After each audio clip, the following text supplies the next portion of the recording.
Hey everybody, welcome to USA Wrestling's Moments Off the Mat. My name is Mike Clayton. I'm your National Coaches Education Program Manager. And today we're joined with licensed psychologist and certified mental performance consultant, Dr. Karen Cogan. Karen works for the United States Olympic and Paralympic Committee, and she works with acrobat and combat sports. So welcome to the show, Karen. Oh, thanks, Mike. Yep, you got all those credentials right. It's a mouthful, isn't it? Okay, the rest is all you. So yeah, it doesn't it's have all to be easy. That's great. We're so lucky to have you with us and to share some of your information today. Could you give us a little bit of information about how you came to the Olympic Training Center and a little bit about your background in sports psychology and maybe why that's it's been such an important role for you with Team USA? Sure. Well, my sport was gymnastics, and I competed, in college way back in the early 80s. So it was a while ago, and sports psychology wasn't really a known field at that point. I think it was just starting to emerge, and I don't even know how I learned that it was a field, but I did, and I decided that's what I was going to be. Through my career in gymnastics, I unfortunately had two pretty serious knee injuries that ultimately led to an early retirement. So I retired before I was really ready and experienced the psychological effects of that. And so I think that even more helped solidify this desire to go into the field and support athletes in the many challenges that they face. So and my goal was always to work at the USOPC as a sports psychologist. But I knew that that was a long way off. So I actually did some other things in between.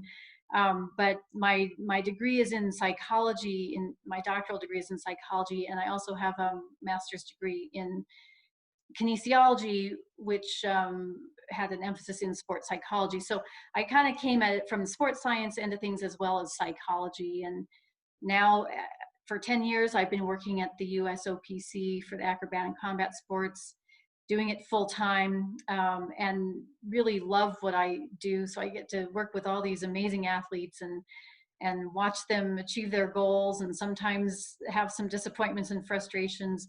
So I work across the continuum, everything from straight performance, which is more mental skills training like imagery and breathing techniques and mindfulness, to working on the mental health side of things, where athletes are struggling with depression or pretty severe anxiety or eating disorders.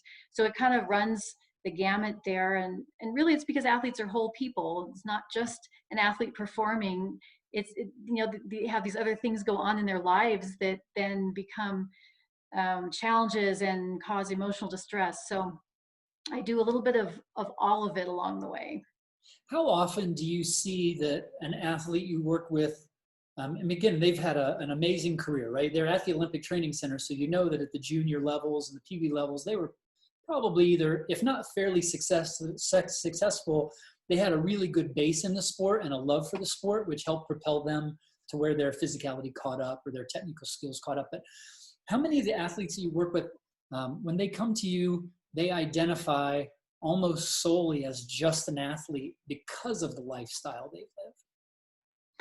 Oh, I would say that a good part of their identity is wrapped up in being an athlete. And in fact, we see that pretty clearly as athletes look to retire from their sport and transition out of their sport, that it's very difficult sometimes to know what to do. So we see some of them even coming back, or, maybe they stay involved in the sport and coaching or the administrative side or something. But that's been their life, that's been their identity. It's really hard to disconnect from it.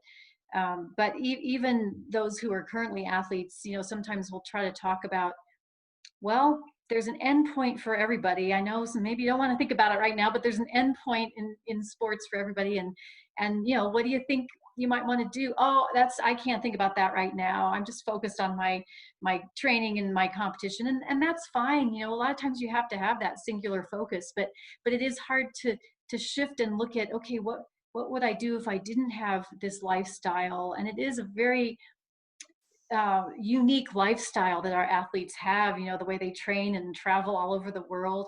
It's not something that most people do as a career and a day-to-day job. It's tough. I mean, a lot of us have had those goals, right? I want to be an Olympic gold medalist, and we watch the Olympics and you get excited and you carry that into your youth levels. And what is it about that Olympic quest? What is it about that goal that motivates and energizes so much of our membership base, whether we're wrestling or gymnastics or field hockey? What is it about that Olympic kind of gold medal or that experience that captivates us so much? Because it really does. There's a lot of us that have committed our lives, whether we were capable of reaching that level or not, that was ultimately a goal for us. Yeah, that's a phenomenon, isn't it? Just this intensity of reaching that singular goal, and you can only do it every 4 years. I think maybe that's partly what makes it so amazing, is that it's so difficult to achieve. And it's not like other sports, like pro sports, where, well, you got the next year. You didn't make the Super Bowl this year, you got the next year. No, you got to wait 4 more years. And I guess that makes it more valuable in many ways. But I actually think a lot of us probably grew up on the Olympics. I know I did. My mom had that on. We watched all of it, every sport. Even if we didn't know anything about the sport, we watched every Olympic sport. And there was something about seeing those athletes awarded the medals after all of that work. And I, at the time, didn't have a clue what went into it, And I think probably most people watching don't know the kind of intensity that goes into it. And even though it's every 4 years, it's not just that we train once every 4 years. It's all quad long, that people are training with that intensity. So I don't know, there's something about putting so much in and then coming out as an Olympic champion that we're all captivated by that. I loved it. You had done a presentation I watched, and you had said, instead of being 3 months away from the 2020 Olympics, we're now a year and 3 months away from the 2020 Olympics. And that's because of this pandemic, right? We've all had to learn to adapt and make some changes and understand that the world doesn't operate the way it did a few months ago. One of the reasons that we really were excited about having you on is because we know that some people may be a little overworked in this environment. Some people may be a little under-challenged. A lot of us are in different phases of change. And so I was hoping that maybe you could talk to us a little bit about this new environment and how it's important and why it's important to really find ways to either be creative or to change our focus during this time. And I don't know if that was a very good lead in for you, but I know you've got the expertise to just take it and run with it. Well, I'll start talking and you let me know if there's something I need to fill in. But, now we're down to about 11 months or something. Time is ticking, which I am finding for some athletes feels like some anxiety and pressure, even though it's still pretty far away, but there's not a very clear structure in place for how this is going to look.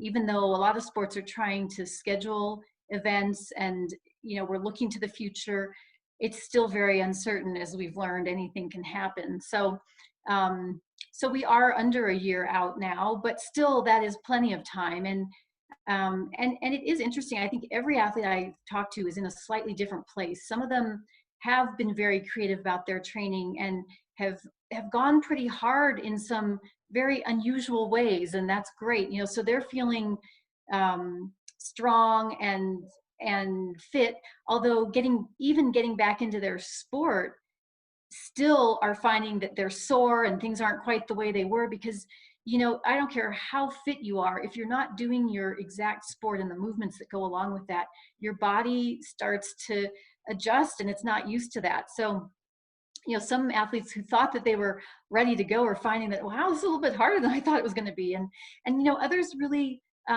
took a bit of a break and maybe because they didn't have equipment or facilities that they needed, or maybe had an injury or something, or life issues, took a bit of a break more in the beginning of the pandemic.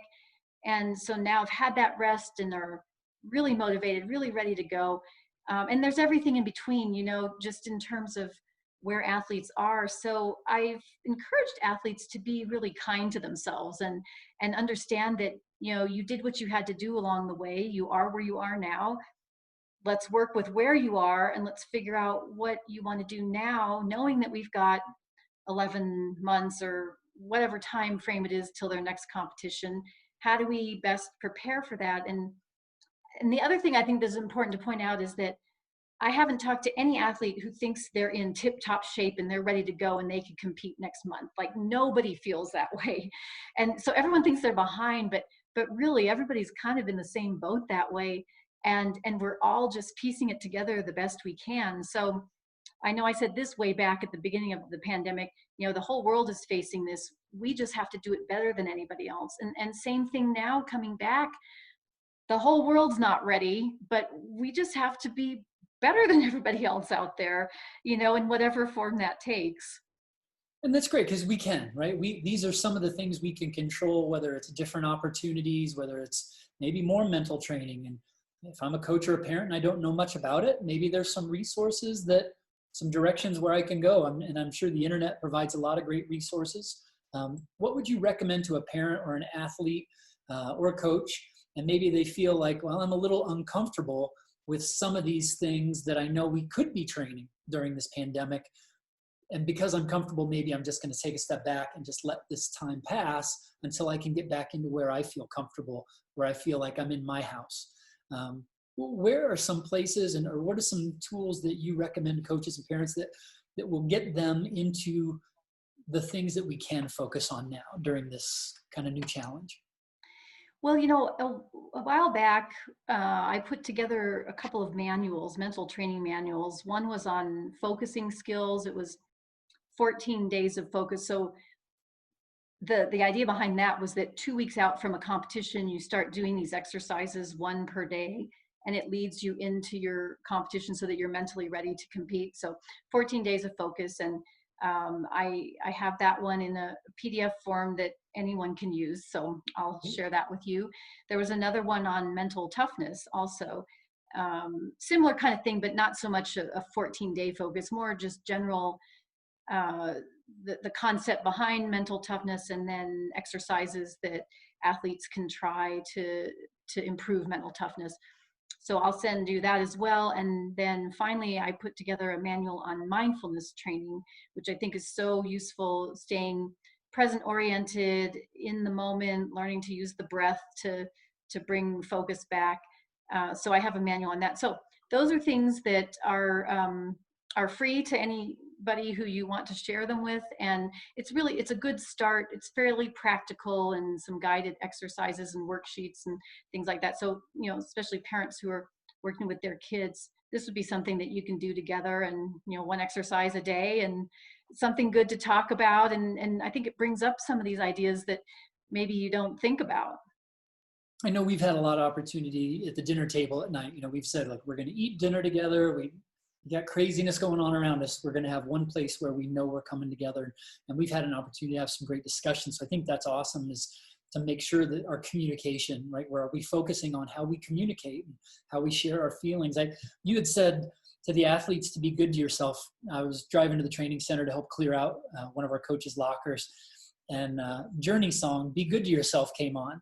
And it's funny that you said it, because I was sitting there, I'm like, we should, like, when nobody else will, be good to yourself, right? And I'm like, boy, there's a lot to that song that, in high school, I probably just did, it's a cool song, right? But now it has meaning to me, that we are so hard on ourselves as athletes to reach these, sometimes what we feel like are insurmountable obstacles to reach our goals. Why is being good to ourselves so important in especially in this climate now, but in general, every day too? Right? We aren't always so good to ourselves. No, we're not. And we are good to our friends a lot of the time. We support our friends. We try to help them through difficult times. But when it comes to ourselves, we don't tend to say the same things back to ourselves. We're really hard on ourselves and beat ourselves up, and it's not it's not useful in terms of building self-esteem. So I do think this idea of self-compassion is very important, and now more than ever. But always it's important. And if you can be compassionate to others in your life, can you learn to turn that back to yourself and be compassionate with yourself? And that's not to say that you let yourself off the hook, when you do something that you shouldn't do. But I know with athletes, that's a real challenge sometimes is, they remember the negative, or they remember the competition that didn't go well. our brains are really good at latching onto the negative and holding on to that. So we'll spend, 90% of our time remembering the 5% that didn't go well, instead of also recognizing that, wow, 95% of that actually went pretty well, or at least acknowledging that there's some positive that goes along with it. So, if we can be conscious of that and be compassionate with ourselves, that's a really useful tool in overall well-being. And there's a lot of information about presence that I know folks could just Google and find, oh, I can learn presence with this drill or that drill. How important is that presence piece to the athlete for self-care and emotional recovery, physical recovery? How does presence kind of play into that need for the athlete to preserve their own health? Well, that goes back to the mindfulness training, because the whole goal behind that is to be in the present moment, to be aware, to notice when your attention wanders, and then to be conscious of that enough to bring it back. And this is useful in life, because we're all over the place. We're thinking about the 3 million things we have to do. We're never focused well on any one thing some of the time.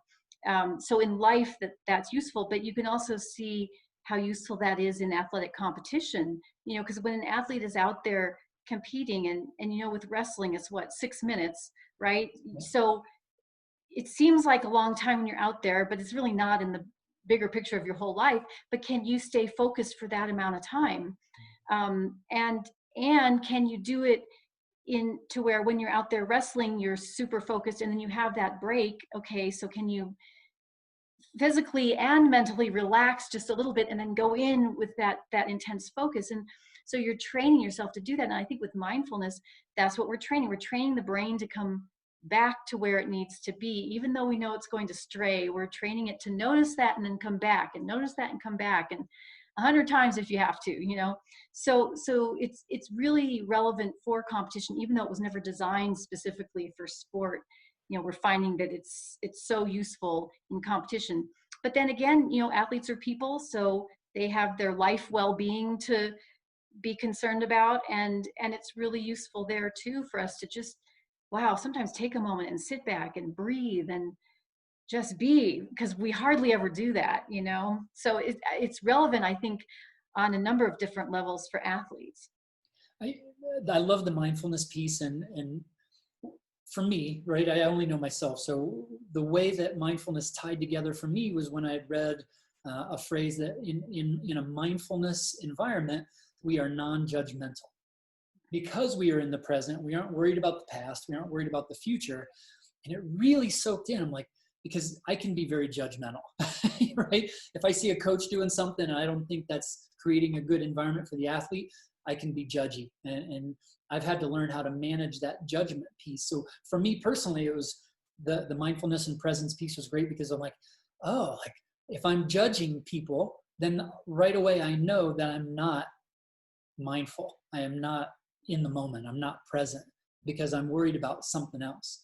And I'm sure you've had a lot of athletes and coaches you've worked with to help them create kind of those reminders, because when we get into that situation, it's usually after a negative action that we start to kind of reflect.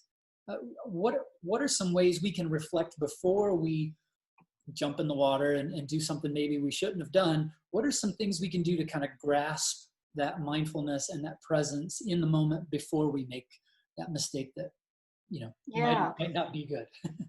Well, and part of that non-judgmental piece is towards yourself. So, a lot of athletes will try to do this and go, oh my God, I'm so bad at this. I can't stay focused for more than, 10 seconds. God, I'm horrible. I'm not going to do this. I'm bad at it. So that's very self-judgmental. So we're trying to get away from that and go, well, that's what your mind does. Your mind wanders in that way. So just recognize it and come back. And it is intended to be a very non-judgmental process. So and that's very new to athletes, I find, because we are used to judging. I mean, so many sports are literally judge sports. Someone's giving you a score, right? Or, in wrestling, the referee is saying, no, no, no, you did that wrong. So you're getting that stuff all the time in sports, and it's very strange, I think, for athletes to go, oh, wait, I can do something where I'm not going to be told I'm doing it wrong, and there's not a right way to do it. And it's hard to get your mind around that sometimes. So I realized I just got lost in that, and you asked sort of a different question. So what was it you were asking? What helps us start to think about mindfulness? Because usually if maybe I'm a parent, I'm a coach, I'm at a tournament, the referee makes a bad call and I blow up and I lose it and I get a red card. And then I have some things maybe I have to do some remediation. Maybe I get reported for a safe sport violation for the abusive language or something along those lines. And I'm not a bad person, right? And 99% of the time when we work with coaches, parents, and athletes that have made these mistakes, they really are at the heart good people, but they just got caught up in the anxiety or the stress or the tension, and the way they reacted versus responded caused them to get into that trouble. So how can we, is there something we can do, or a trigger? Like, should we get a tattoo on our hand that says, be mindful? And then every day, oh yeah, maybe I should be mindful and not yell at this ref, or maybe I should be mindful. And, my athlete was doing their best. I shouldn't, drop the whole hammer on them, because I want them to want to come back tomorrow. I need to work on the positives. How can we be more mindful before the negativity hits? So, well, and there's more than one way that can be done. So what you just pointed out, that's having a cue of some sort that you associate with a way you want to be. And in fact, I know athletes who have done things like that. They've written a cue word on their hand, or on a piece of tape on their wrist, or something like that, something that they want to remember about how they want to be out there during competition, or how they want to feel. And so something like that example you just gave, that might work for a lot of people. So that's a great one. But I think with mindfulness, it is a process that you learn, just like any sport, you don't get good at it overnight. So with mindfulness, it's something that you practice, you make a part of your life. It's not something you have to do every day necessarily, but there, you want some consistency there, so that you really are tuning into your emotion, because part of it is recognizing what's the emotion that's going on, and then learning to regulate that. So, if you're the kind of person that gets angry easily, and it's just like that, and then all of a sudden you react, and then you're getting yourself into trouble.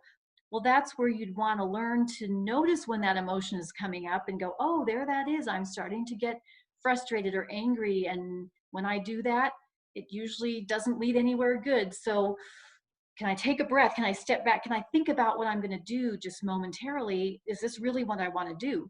So you're training yourself to just pause a moment and go, is this what I want to do right now? And that might be just enough to go, oh, wait a minute, maybe I shouldn't get up in the ref's face. That's probably not really going to further my cause, and maybe there's another way I need to do this. So, but it's hard in the heat of the moment. In the heat of the moment, the emotion is really running high, and people react and respond the way they always do. But you can train that. You can train yourself to take a breath and pause and stand back, literally stand back. I find that sometimes it's that physical movement. Okay, wait, stand back, think, breathe. What do I want to do here? Let's make a smart decision. So, that sort of thing where we just slow down a little bit can help. Yeah, I like that. We usually have two coaches in the corner facing the action. So it almost feels like the only direction you can go is towards the action. But maybe if you stood up and stood behind the chair when you're upset, or if you stood up and you stand behind like a rope, like, hey, I just need to be a man for a few minutes, because I know if I stay in this chair, I'm going to keep moving in the wrong direction. I like that, the awareness. That's a great example too. Just, get up and stand behind the chair. So you have to train yourself to remember to do that, because again, in the heat of the moment, you might not remember. But we can all train ourselves to do different habits that are more beneficial. We can learn to do that sort of stuff. I love it. Do you have coaches or parents or athletes when they're dealing with these emotions? Is there a thing like like if for somebody watching today, if they're like, oh my gosh, yeah, I resonate with that. I'm a good person. I'm a good parent. I love my kids. They know it. But, sometimes I get a little carried away. Is there anything you would have them like write down to help self-reflect? Are we looking at what the end result is? And we had a conversation in the national team office yesterday that one of our legendary coaches, he's in his 70s. He said, the way I would coach now versus how I coached when I was young is I would say, make sure you coach so that your child is your best friend when it's all over. Because that's good. if you're coaching to help them win an Olympic gold medal, you might end up losing the relationship and how important that relationship piece is, whether you win the gold or not, whether you continue to wrestle or not, right? Because we have a lot of kids that I feel a lot of pressure in wrestling from my parents. So I'd rather play video games where I'm not pressured to be performing and I'm not stressed and people don't judge me if I get shot in a video game, right? Like, or if I don't win. 17 hours, I think the average male teenager spends on video games because they can be in a non-judgmental environment. Yeah. How do I, as a parent, again, I'm a good parent, I'm a good coach. How do I start taking some steps in that direction? Is it keeping a journal of my thoughts? Like, where do I go? Well, it's hard to do that self-reflection in the heat of the moment.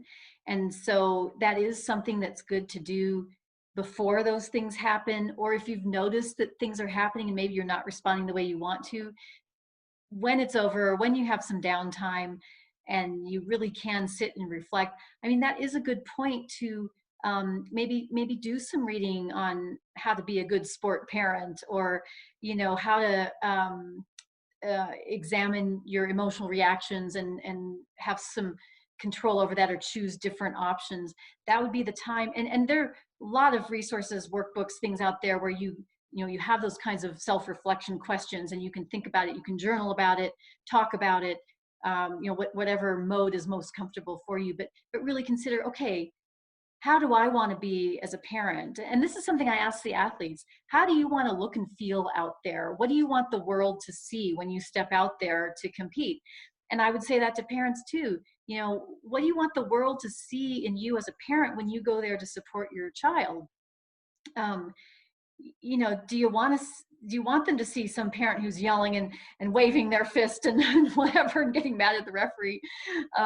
If you do, okay, well, then keep doing that. Yeah. If that's not how you want to be, then figure out, well, what do I want to be out there? How do I want to look and feel out there?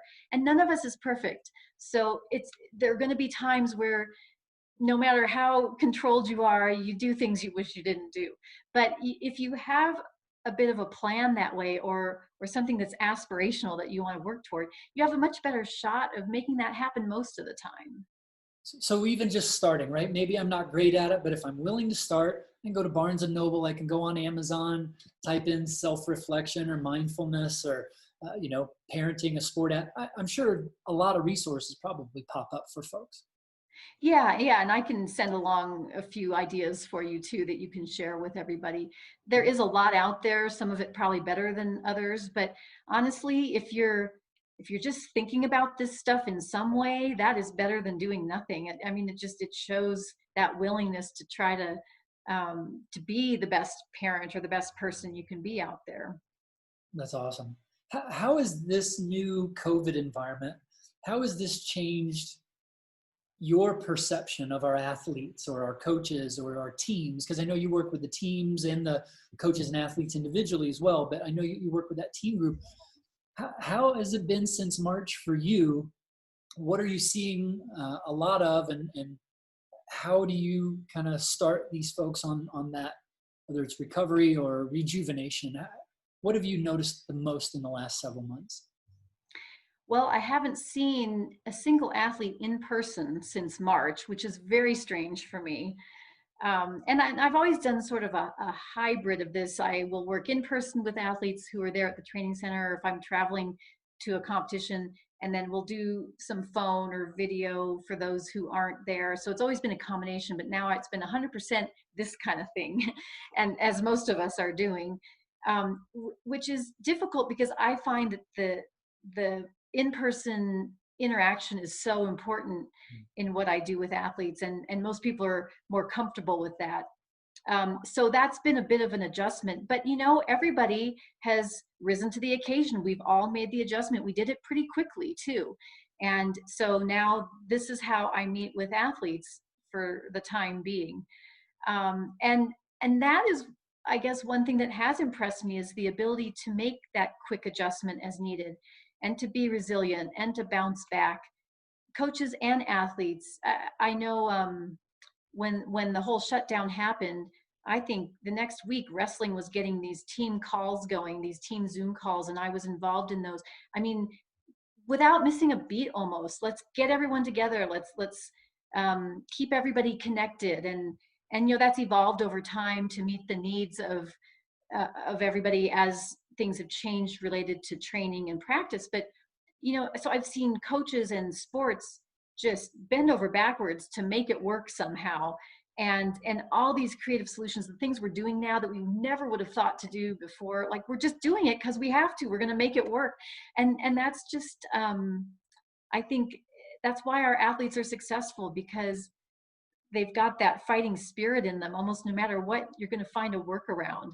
So that's been super impressive to me. And you know, for me, what I've done, usually I like to do mindfulness sessions in person. Well, we've been doing it on Zoom, and team meetings where we talk about something related to mental skills like use of imagery or something like that. We've been doing it on Zoom, and I think it's a little bit harder for people to interact, and they're a little more nervous about saying anything. And some of them will put stuff in the chat box, but you know, little by little, people are finding their voices, and it's getting easier to do this. So we're all finding this new way to keep things going in, you know, similar to what it has been, even if it's not exactly the same. There may be some of us that we know that there's change required because the environment's changed, and it always does, right? We always know that there's a changing environment. Just seems like this environment has changed a little bit more drastically than a typical change. If we're used to change at a certain level and all of a sudden the rate of that change speeds up so fast, some of us may be kind of sitting at home going, wow, like I really haven't thought about the changes that I need to make. And I guess maybe some of that goes back to the mindfulness, like, okay, well, take some time for yourself and think about those things. But what have you noticed or recommended to folks about how they make these changes? Is it communicating with others to make sure that the change makes sense? Like, because some people are probably changing careers, changing, you know, I'm going to just quit my job and focus on education, or there might be a lot of different things going on in people's minds. How do you guide people to kind of rise up to the challenges if maybe they've been struggling with that a little bit? You know, I'll go back to mindfulness again, because one of the, I guess, subsets of that, or ways that you can use that, is to understand change a little bit. And what you find is that change is all around us all the time. Even if you're sitting there breathing and focusing on your breath, you realize that your breath changes moment to moment. Your body changes, you know, in and out. It moves imperceptibly, but when you really start to pay attention, it's change all the time. Change is more the rule than constancy. And even if you go outside, look at the weather, you know, it's sunny, especially here in Colorado, sunny, then all of a sudden thunderstorms, and then it's back to sun again. You know, just even something as simple as that, constant change. Now, a lot of us get into these routines and we like structure and we like to know exactly what's happening. And I find that to be the case with many athletes. And so then when something disrupts that routine, it's very disconcerting, and then the athlete might struggle to find their focus again. But that's partly what we're talking about. Okay, change is inevitable. It's gonna come. So either you can dig your heels in and go, no, I want my routine, or you can say, all right, here it is. I know change happens. It's coming at me full speed. I'm going to have to roll with it and go with it. And sometimes I think if you perceive it more as something to work with it as opposed to against it, it's a little bit easier than fighting it all the time. So I just think we'll never get away from change. Now, granted, this one was a big one, you know. I mean, so many things are not the way we ever thought they would be this year. But again, I think it teaches us to be resilient. And the more we work with change and learn to befriend it, the better we get at dealing with it, and then it doesn't throw us so much when it happens in a really important situation.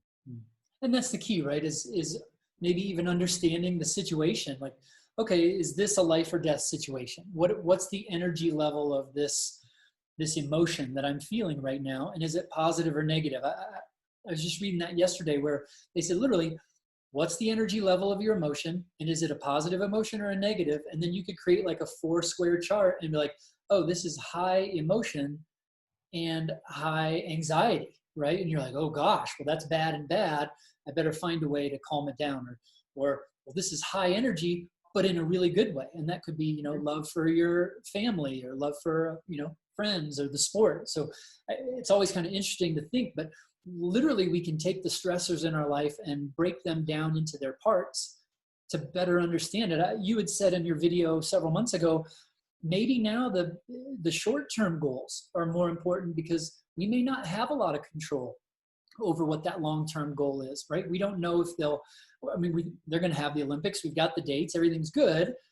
But of course, if outbreaks happen, countries can't show up, right? There could be some of an issue there. So I think it's interesting to just think, like you talked about those shorter term goals, and why is that in this environment maybe something to focus on more so than that long-term goal? Yeah, in the past, we've always talked about, what's your long-term goal when you retire from the sport? What do you hope to have achieved? And, a lot of the athletes we work with want to be an Olympian, Olympic medalist, something like that. So that's a really good long-term goal to aim towards.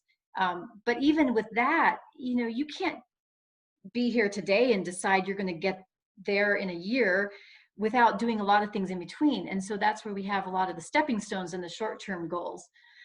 So now, I still hope athletes have long-term goals and things that they want to achieve in their sport, but we have so much less control over any of that, and it can get pretty frustrating. And in fact, a lot of athletes are saying, why am I even doing this? I don't know what I'm working towards. We don't even have dates for the next competition. And when the Olympics was postponed, we didn't know, at first we didn't know when it was postponed until, so then like, well, now I really don't know what I'm working towards at all. And that's where those small goals are pretty important. So it might even be day to day. What's my goal for today? Because I think I have pretty good control over today. For the most part, I think I know what's going to happen today. Or, in the next week, yeah, I have a pretty good sense of what I think is going to happen this week.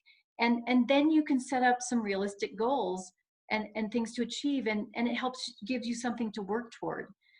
Otherwise, we don't know what we're doing this for. And I think now the goals look a little bit different. It's not so much an outcome goal, which is like a winning type of a goal, but it's more of the process. So the process of learning and getting back into the sport, relearning skills, mastering skills, that sort of process that each person goes through, and they're not really competing against somebody else necessarily. That's more within themselves to try to get better. So there's those kinds of goals. And then you've got your mental training goals too, where you can decide, okay, this week I'm going to work on mindfulness or imagery or something like that, or I'm going to set my goals for the week. That's a good one to start off with. Like on Monday, I'm going to set my goals for the week, or Sunday night, I'm going to set my goals for the week. Or something like when I step into the room, the wrestling room today, my goal is going to be to every I don't know, 10 minutes to take a step back and breathe and be present for 3 seconds or something like that. Take one mindful breath, but to have some sort of an intention when you step onto the mat, so that it's not just like, okay, here I'm ready to go. No, you sort of have a purpose as you come in that day, and it could be a physical goal or a mental training goal. That's awesome. And because some of our athletes are training, right? We have some states where things are open and they're in practicing, and some states where there's nothing going on. So it's interesting.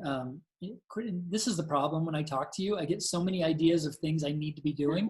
I'm like, okay, I need to create a chart so people can do like a weekly Monday through Friday, check the box and things you can do during this environment. So I think even just reaching out to people. Like, I would consider you a mentor. You know, in the 6 years I've been here, I've relied on you to help me get through a lot of questions in this job and this environment.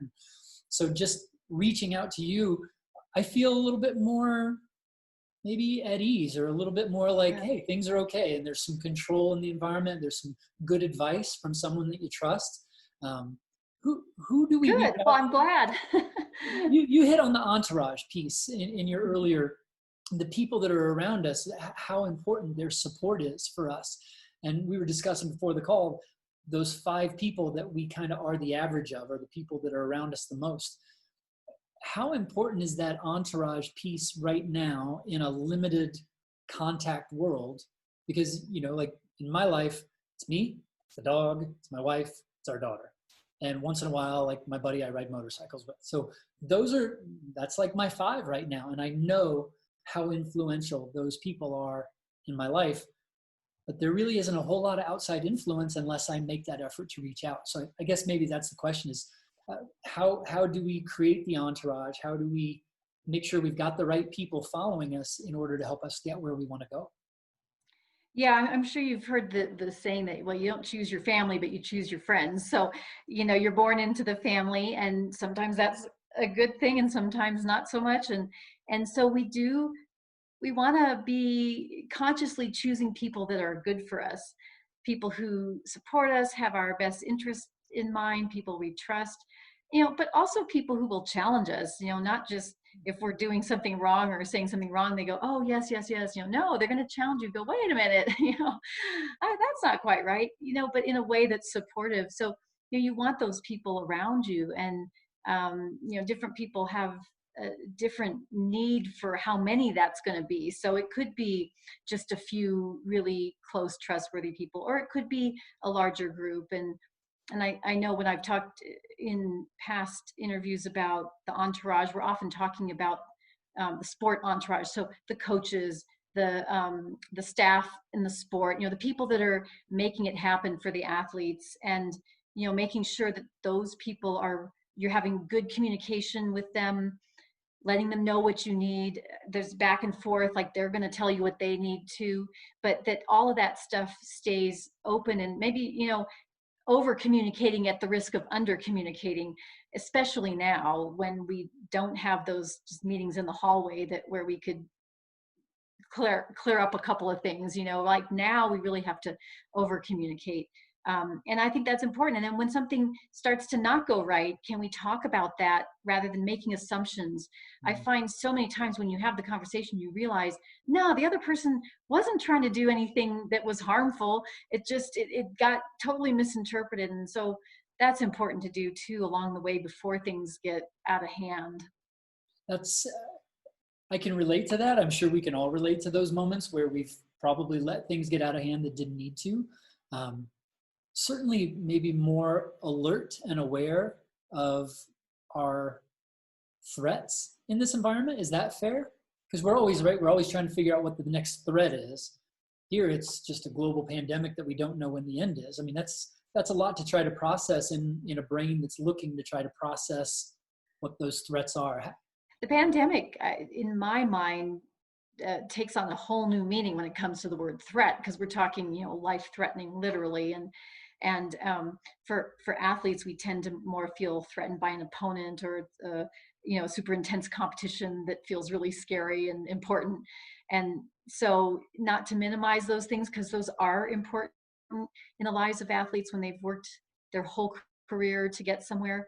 But it, you know, with everything we're dealing with now, there are a whole bunch of other threats out there that weren't necessarily there before. And so now we're managing both of those things, and super challenging, super high levels of stress for a lot of people. You bet. We've talked to our coaches, and a lot of the coaches that are in some of the working groups that we work with, you know, the first thing now they look for as coaches is, have I created a safe environment, right? And not just making sure the bike doesn't, you know, break, or that the pull-up bar doesn't fall down, but if I created a safe emotional environment. That's got to be a big challenge now, whether you're a parent at home trying to figure out finances and careers, and, you know, managing kids that may or may not be at school because they're doing a lot of online work. Where do we go from there? Like, how do we help in this environment? How do we help create those opportunities and I guess better understand the challenges? Now, are you talking specifically for parents or Yeah, I think for just parents, anybody? right? If I'm a parent, like that's a right. Wow, like this home environment now it's really stressful. If I'm Yeah. a coach, it's like, well, now I'm doing Zoom calls and maybe I'm hitting the wrong buttons or I don't, I'm not comfortable on the scientific side or the computer side. There's just a lot. It seems like there's a lot of those uh, Yes. on both. Well, and with everybody working from home and everything's happening at home, if you are a coach with a family or parents with children, or you're trying to do your job or do these kinds of calls, and the kids are needing something and something else is going on, the dog's barking, I mean, we've all been on those calls now, and I think this is where that self-compassion is pretty important, to be okay. Things are just not going to be perfect a lot of the time, and that's okay. And we apologize and we work through it. And most of the time we can laugh at it. Hopefully we can laugh at it. But it's super challenging right now in this moment to manage all of these things from the one central space at home, where sometimes there's not privacy and there's not a boundary. And so we see it all the time. I think I'm a little lucky. My kids are both grown and out of the house on their own, and I just have cats that do sometimes get in the computer screen. But like, we're all dealing with that sort of stuff, and so we can be compassionate with each other, compassionate with ourselves, and also know when to say, I just can't do all this. I can't homeschool the kids and get on this call and plan for the next training session. Something's going to give, and I'm going to have to apologize to somebody. And we're doing a lot of that these days. So, And that's okay, right? It's okay to yeah, say it's that I can't handle everything. very okay. And thank you for your time. It's hard in this environment to handle all of the obstacles that we face, but you've helped us to realize that it is changing. Changes are going to happen. We can think about how these changes move forward, how they affect us, and be good to ourselves, be good to others, and keep moving forward and making good things happen. If I'm reading the last hour. That's a great summary. Yes. Great place to end. Thank you for having me. I really enjoyed it today. And we appreciate you and all you do for all of us at USA Wrestling, and for all of our members out there. Thanks for joining us on Moments on the Mat. Dr. Karen Cogan at the Olympic Training Center. We'll look forward to seeing you again soon. Thanks, Mike. Bye-bye.